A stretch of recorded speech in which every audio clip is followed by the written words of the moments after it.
Hello दोस्तों, मेरा नाम श्रुति है और मैं संजय के साथ हूँ द इमोशनल स्टोरी में आपका स्वागत है। आज मैं बहुत ही इंटरेस्टिंग स्टोरी लेके आ गया हूँ जिसमें आपको अंतिम इच्छा के बारे में बताऊंगा। तो दोस्तों, वीडियो को लास्ट तक जरूर देखें और चैनल में नए हो तो प्लीज चैनल को सब्सक्राइब जरूर करें। चलिए वीडियो को शुरू करते हैं। समय के साथ साथ राजा कृष्णदेव राय की माता बहुत वृद्ध हो गई थी। एक बार वह बहुत बीमार पड़ गई। उन्हें लगा कि अब वे शीघ्र ही मर जाएंगी। उन्हें आम से बहुत था, इसलिए जीवन के अंतिम दिनों में वे आम दान करना चाहती थी। सो उन्होंने राजा से ब्राह्मणों को आमों को दान करने की इच्छा प्रकट की। वह समझती थी कि इस प्रकार दान करने से उन्हें स्वर्ग की प्राप्ति होगी। सो कुछ दिनों बाद राजा की माता अपनी अंतिम इच्छा की पूर्ति किए बिना ही मृत्यु को प्राप्त हो गई। उनकी मृत्यु के बाद राजा ने सभी विद्वान ब्राह्मणों को बुलाया और अपनी मां की अंतिम अपूर्ण इच्छा के बारे में बताया। कुछ देर तक चुप रहने के पश्चात ब्राह्मण बोले, यह तो बहुत ही बुरा हुआ महाराज। अंतिम इच्छा के पूरा न होने की दशा में तो उन्हें मुक्ति ही नहीं मिल सकती। वे प्रेत योनि में भटकती रहेंगी। महाराज, आपको उनकी आत्मा की शांति का उपाय करना चाहिए। तब महाराज ने उनसे अपनी माता की अंतिम इच्छा की पूर्ति का उपाय पूछा। ब्राह्मण बोले, उनकी आत्मा की शांति के लिए आपको उनकी पुण्यतिथि पर सोने के आमों का दान करना पड़ेगा। अतः राजा ने मौ की पुण्यतिथि पर कुछ ब्राह्मणों को भोजन के लिए बुलाया और प्रत्येक को सोने से बने आम दान में दिए। जब तेनालीराम को यह पता चला तो वह तुरंत समझ गया कि ब्राह्मण लोग राजा की सरलता तथा भोलेपन का उठा रहे हैं। सो उसने उन ब्राह्मणों को पाट पाने की एक योजना बनाई। अगले दिन तेनालीराम ने ब्राह्मणों को निमंत्रण पत्र भेजा। उसमें लिखा था कि तेनालीराम भी अपनी माता की पुण्यतिथि पर दान करना चाहता है, क्योंकि वह भी अपनी एक अधूरी इच्छा लेकर मरी थी।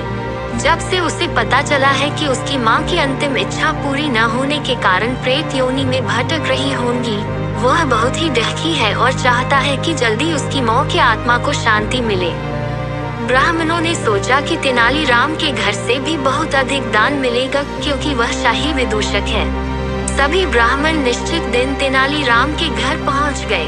ब्राह्मणों को स्वादिष्ट भोजन परोसा गया। भोजन करने के पश्चात सभी दान मिलने की प्रतीक्षा करने लगे। तभी उन्होंने देखा कि तेनालीराम लोहे के सलाखों को आग में गर्म कर रहा है। पूछने पर तेनालीराम बोला, मेरी माँ फोड़ों के दर्द से परेशान थी। मृत्यु के समय उन्हें बहुत तेज दर्द हो रहा था। इससे पहले कि मैं गर्म सलाखों से उनकी सिकाई करता, वह मर चुकी थी। अब उनकी आत्मा की शांति के लिए मुझे आपके साथ वैसा ही करना पड़ेगा जैसी कि उनकी अंतिम इच्छा थी। यह सुनकर ब्राह्मण बौखला गए। वे वहां से तुरंत चले जाना चाहते थे। वे गुस्से में तेनालीराम से बोले कि हमें गर्म सलाखों से दागने पर तुम्हारी मौ की आत्मा को शांति मिलेगी।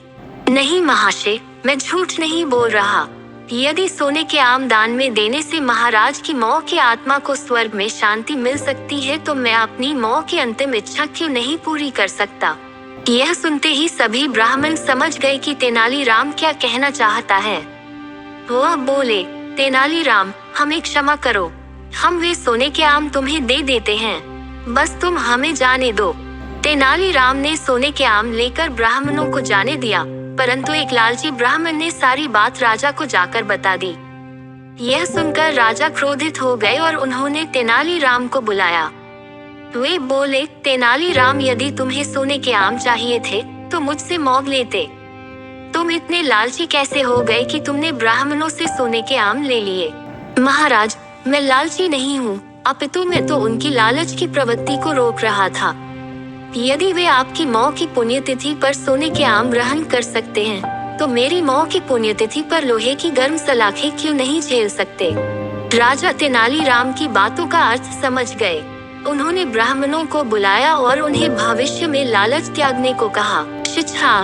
दोस्तों, ये कहानी से हमें यह सीख मिलते हैं कि कभी भी हमें किसी का धन में लालची नहीं करनी चाहिए, अन्यथा उसका बहुत बुरा परिणाम होता है। अगर ये कहानी आपको अच्छा लगा हो तो प्लीज अपने दोस्तों के साथ शेयर करें और चैनल को सब्सक्राइब करें। ऐसे वीडियो के लिए धन्यवाद।